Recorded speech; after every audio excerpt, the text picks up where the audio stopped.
പിതാവും പുത്രനും പരിശുദ്ധ റൂഹായുമായ സത്യമുള്ള ഏകദൈവത്തിൻ്റെ തിരുനാമത്തിൽ തനിക്ക് സ്തുതി. നമ്മുടെ മേൽ തൻ്റെ കരുണയും മനോഗുണവും എന്നേക്കും ഉണ്ടായിരിക്കട്ടെ. ആമേൻ. കർത്താവിലെ ഏറ്റവും സ്നേഹമുള്ളവരെ, പരിശുദ്ധ വലിയ നോമ്പിൻ്റെ 5-ാമത്തെ ഞായറാഴ്ചയിലേക്ക് നമ്മൾ പ്രവേശിക്കുകയാണ്.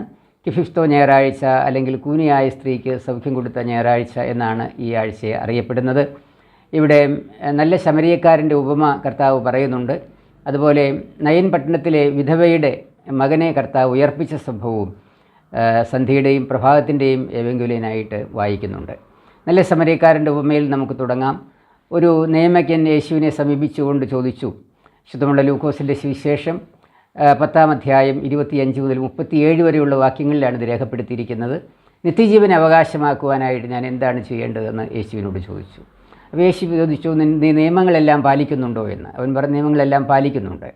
അപ്പോൾ കർത്താവ് വീണ്ടും അവനോട് പറഞ്ഞു, നിൻ്റെ ദൈവമായ കർത്താവിനെ പൂർണ്ണശക്തിയോടും പൂർണ്ണ ആത്മാവോടും കൂടി ആരാധിക്കണം, അവനെ മാത്രമേ ആരാധിക്കാവൂ, അവനെ സ്നേഹിക്കണം എന്ന് കർത്താവ് അവനോട് പറഞ്ഞു. വീണ്ടും രണ്ടാമത് പറഞ്ഞു, നിൻ്റെ അയൽക്കാരനെ നിന്നെപ്പോലെ തന്നെ സ്നേഹിക്കണം എന്ന്. അപ്പോൾ ആ നിയമജ്ഞൻ ചോദിച്ചു, ആരാണ് എൻ്റെ അയൽക്കാരനെന്ന്. അപ്പോൾ കർത്താവ് പറഞ്ഞ ഒരു ഉപമയാണ് നല്ല ശമരിയക്കാരൻ്റെ ഉപമ.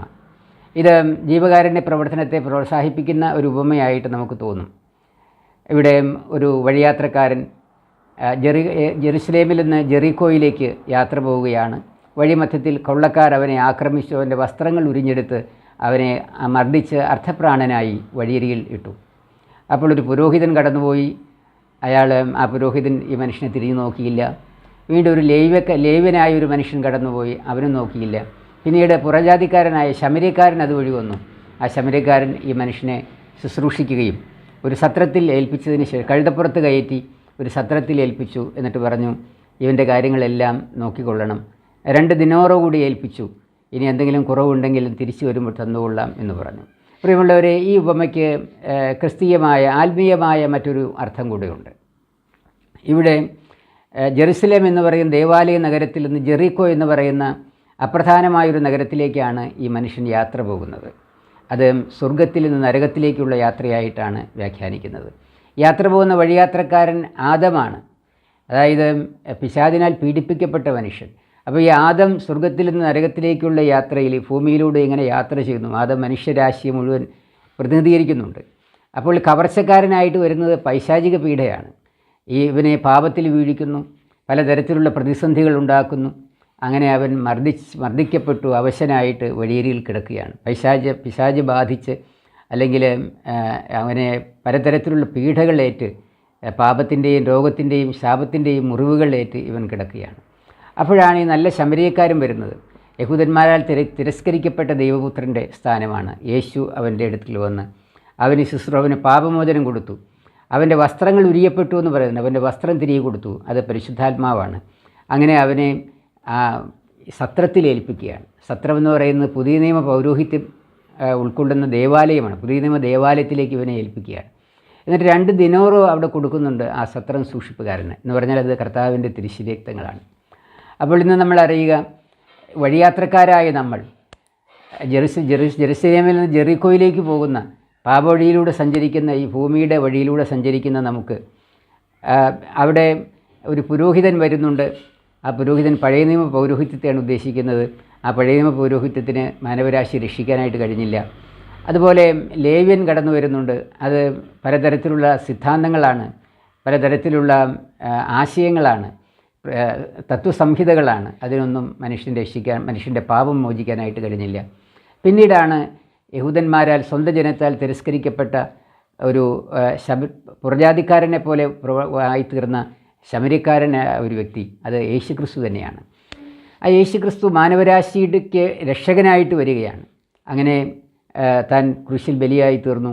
അങ്ങനെ തിരുശരീരക്തങ്ങൾ വിശുദ്ധ കുർബാന എന്ന ആരാധനയിലൂടെ നൽകിക്കൊണ്ട് പുതിയ നിയമ പൗരോഹിത്യത്തെ സ്ഥാപിച്ചുകൊണ്ട് മാനവരാശിയെ പാപത്തിൽ നിന്ന് മോചിപ്പിക്കുന്നതിൻ്റെ ഒരു ദൃഷ്ടാന്തമാണ് നല്ല ശമരിയക്കാരൻ്റെ ഉപമയിൽ നമ്മൾ കാണുന്നത്. സുറിയാനി പിതാക്കന്മാരുടെ വ്യാഖ്യാനം അതാണ്. വീണ്ടും നമ്മൾ കാണുന്നുണ്ട് ശുദ്ധമുള്ള ലൂക്കോസിൻ്റെ സുവിശേഷം 13-ാം അധ്യായം 10 മുതൽ 17 വരെയുള്ള വാക്യങ്ങളാണ് വിശുദ്ധ കുർബാനയുടെ ഏവെങ്കുലിനായിട്ട് വായിക്കപ്പെടുന്നത്. അവിടെ കൂനിയായ ഒരു സ്ത്രീക്ക് കർത്താവ് അവളുടെ കൂന നിവർത്തി കൊടുക്കുന്നുണ്ട്.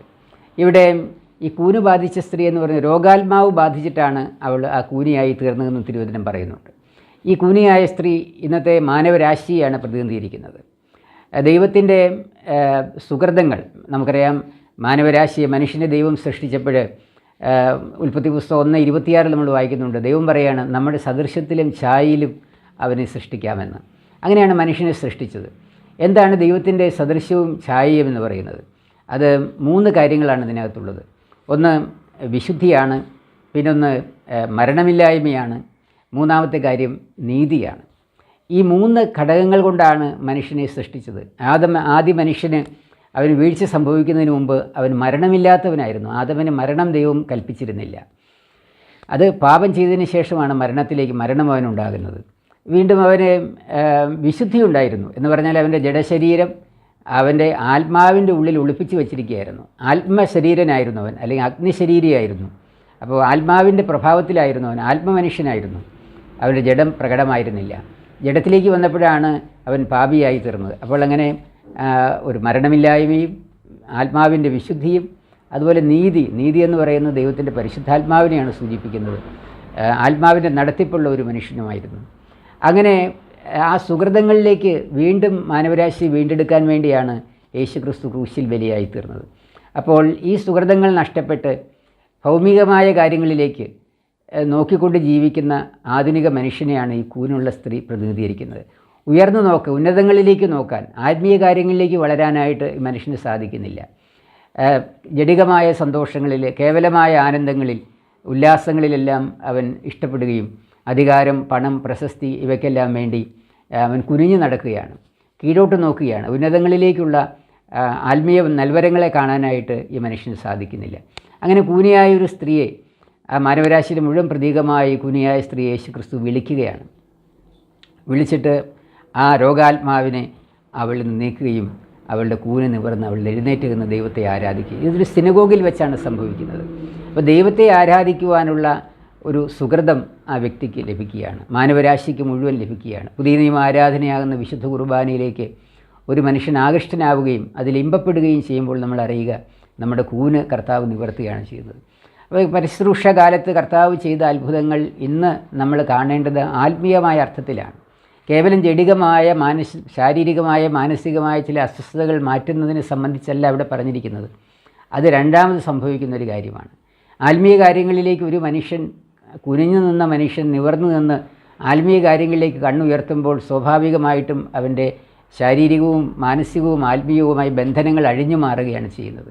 അതുകൊണ്ടാണല്ലോ കർത്താവ് ക്രൂശിൽ മരിച്ചത്. അല്ലെങ്കിൽ കർത്താവിന് പരിശുശ്രൂഷ ചെയ്ത പോലെ ആ കാര്യങ്ങൾ പൂർത്തീകരിച്ചിട്ട് ഇതുപോലെ നിങ്ങൾ ചെയ്യുക എന്ന് ശിഷ്യന്മാരോട് പറഞ്ഞ് അവസാനിപ്പിക്കാമായിരുന്നു. എന്നാൽ കർത്താവ് കുരിശിൽ ബലിയായി തീരുകയും ആ 2 ദിനോറും കർത്താവിൻ്റെ തിരുശരീരവും തിരുരക്തവും പരിശുദ്ധ സഭയെ ഭരമേൽപ്പിക്കുകയും ചെയ്തു. ആ സത്രം സൂക്ഷിപ്പുകാരനെ ഏൽപ്പിച്ചതുപോലെ പുതിയ നിയമ പുരോഹിതനെ ഈ തിരുശരീരക്തങ്ങൾ കൈകാര്യം ചെയ്യാനായിട്ട് ഏൽപ്പിച്ചിരിക്കുകയാണ്. ആ ശരീരവും രക്തവും ഇവന് നൽകിക്കൊണ്ടാണ്, മാനവരാശിക്ക് നൽകിക്കൊണ്ടാണ് അവനെ സുഖമുള്ളവനായി സൗഖ്യമുള്ളവനാക്കി തീർക്കുന്നത്. വീണ്ടും നമ്മൾ ശുദ്ധമുള്ള ലൂക്കോസിൻ്റെ സുവിശേഷം 7-ാം അധ്യായം അതിൻ്റെ 11 മുതൽ 17 വരെയുള്ള വാക്യങ്ങൾ. നയീൻ പട്ടണത്തിലെ ഒരു വിധവയുടെ മകൻ അവൻ മരിച്ച് ശവമഞ്ചത്തിൽ അവനെ കൊണ്ടുപോകുമ്പോൾ യേശു ആ ശവമഞ്ചത്തിൽ തൊട്ടു. അപ്പോൾ ആ മഞ്ചം ചുവന്നുകൊണ്ട് പോയിരുന്ന ആളുകൾ അവിടെ നിന്നു. അപ്പോൾ ആ മരിച്ചു കിടന്ന മനുഷ്യനെ എഴുന്നേറ്റ് വന്നു. ആ ശിശുവിനെ, ആ മകനെ ഈ വിധവയ്ക്ക് കർത്താവ് ഏൽപ്പിച്ചു കൊടുക്കുകയാണ്.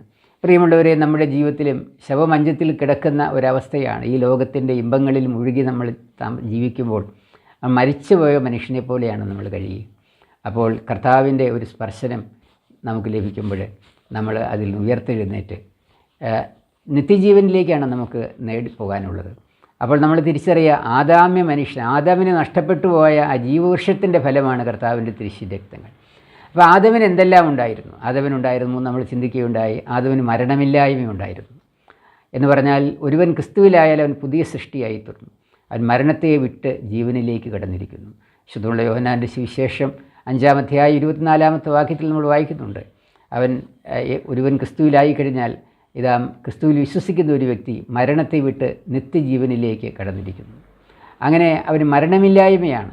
അവൻ ആത്മബോധം ഉയർന്നു കഴിഞ്ഞാൽ പിന്നീട് അവൻ്റെ ശരീരം അവന് നഷ്ടപ്പെടുന്നു എന്ന് മാത്രമേ ഉള്ളൂ. അവൻ ആത്മജീവിയായിട്ട് മാറുകയാണ്. മരിച്ചവർ മാലാഖമാരെ പോലെയാകുന്നുവെന്ന് കർത്താവ് നമുക്ക് വാക്ക് തന്നിട്ടുണ്ട്.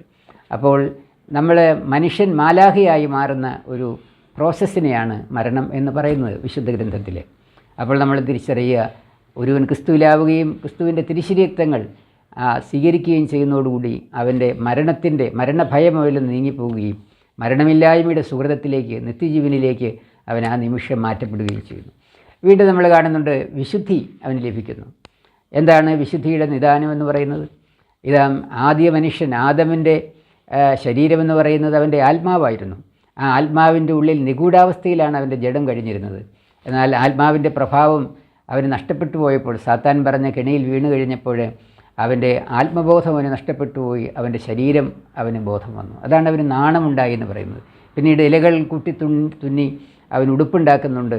അപ്പോഴും പിന്നീട് അവന് മനസ്സിലാകുകയാണ്, അവൻ്റെ ശരീരം കൊണ്ട് അവന് ത്വക്ക് അവൻ്റെ മേലിൽ വന്നു. ശരീരബോധം, ജഡബോധം അവനുണ്ടായി. അവന് ജഡികനായി തീർന്നു.